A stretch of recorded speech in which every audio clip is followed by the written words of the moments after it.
Hello, friends. Welcome to the Kids Reading Corner. Today we are going to read aloud Bible for Kids by Speedy Publishing. I'm so happy you can join us. Feel free to read along with me. Noah's Ark. God was watching. He saw what a terrible place the world had become. He saw that everyone was lying and cheating and killing. He saw that no one cared about doing what was good and right anymore. And God knew that in their hearts, all they wanted to do was evil and bad. But God saw one good man. His name was Noah. Noah still cared about God. He listened to God and he always tried to do what God said. And God was pleased with Noah. God said to Noah, Noah, I have decided to put an end to this mess people have made of my world and start all over. So God said to Noah, I want you to build an ark. What's an ark? Noah said.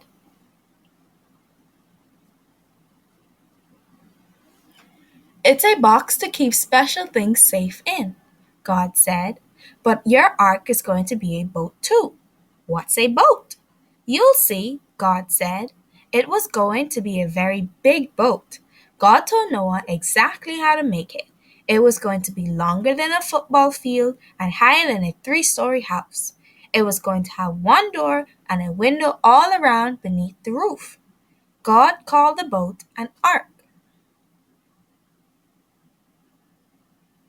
So Noah went right to work. He did everything just as God had told him to. His neighbors must have thought he was crazy. While they were spending all their time doing wicked things just to please themselves, Noah was hard at work, pleasing God. Noah kept on working, day after day, year after year, and day after day, year after year. People laughed at him. And then one day, Noah put down his hammer. The ark was finished. God said to Noah, Now I want you to find two of every kind of animal, a male and a female, and bring them into the ark, and bring enough food for them all too. God also told Noah to bring extra pairs of some animals, some for food and some for sacrifices. Still, with God's help, Noah did it all, just as God told him to, until finally there was just one more animal to get up onto the ark.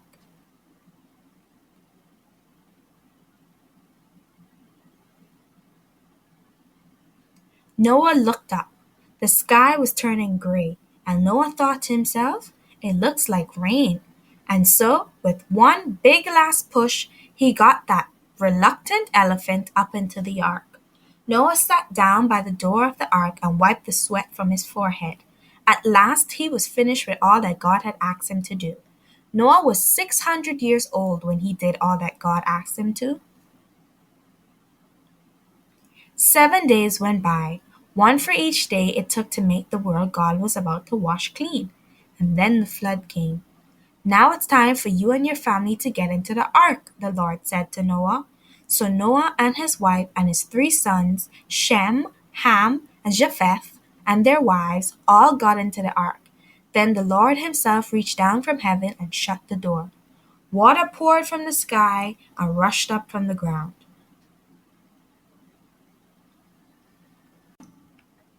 It rained and rained and rained. The great flood had come. Lightning flashed, thunder crashed, the winds blew huge waves across the water. The water lifted the giant wooden boat from the ground. It lifted it above Noah's house. It lifted it above the trees in his backyard. The ark tossed in the storm above Noah's neighbor's house, above the whole town and everyone who lived there. It rained for 40 days and 40 nights. It rained so hard that Noah's ark floated above even the highest mountains. There was no dry ground left at all, and everything that breathed on the earth died. What terrible things happen when people sin! Noah and his family waited in the ark.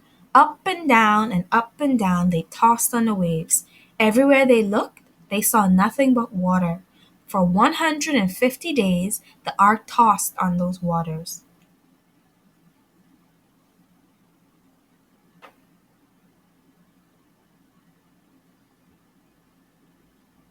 But God hadn't forgotten about them. One day, God caused a warm wind to blow. The rain stopped and the water began to go down.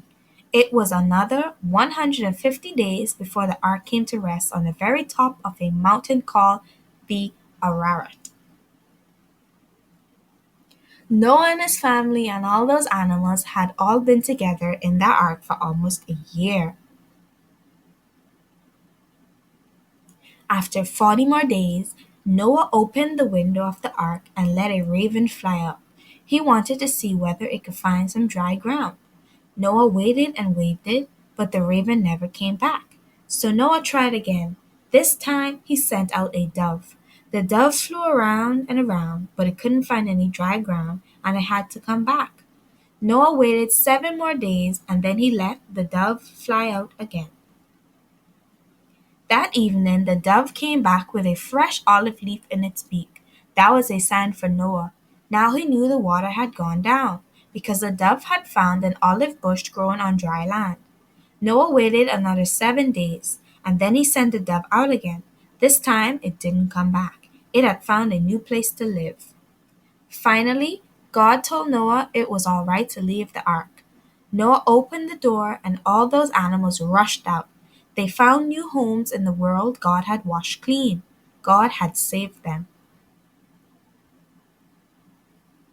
The end. Please don't forget to subscribe, like, and share. Until next time, bye, friends.